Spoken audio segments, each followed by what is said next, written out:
Quant à moi, je ne cherche pas ma gloire. Jean 8, 50. Père, glorifie ton nom. Jean 12, 28. Moi, je t'ai glorifié sur la terre. Jean 17, 4.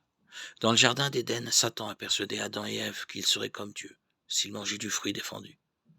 Cette pensée de s'élever jusqu'à Dieu leur a paru enviable, et ils ont suivi le conseil du tentateur.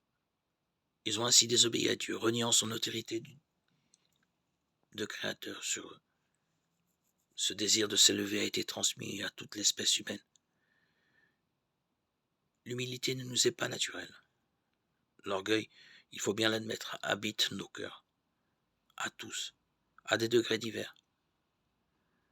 Quand Jésus est venu sur la terre, il a déclaré « Je ne cherche pas ma gloire », alors qu'il était Dieu, le Fils, et en contraste total avec Adam. Il s'est anéanti lui-même pour devenir un homme. Puis étant homme, il s'est encore abaissé lui-même jusqu'à la mort de la croix. Philippiens 2, 5, 11. Jésus a suivi un chemin inverse de celui de nos premiers parents. Le désir de s'élever qui a conduit à la désobéissance d'Adam était étranger à Jésus. Au contraire, dans sa vie tout entière, nous découvrons une humilité vraie et constante. Il était humble de cœur, non pas faussement humble, comme nous le sommes parfois. Matthieu 11, 29. Il ne recherchait pas l'approbation ou l'admiration des hommes, il faisait la volonté de Dieu. Le centre de ses pensées était Dieu, son Père, partout, toujours et en tout.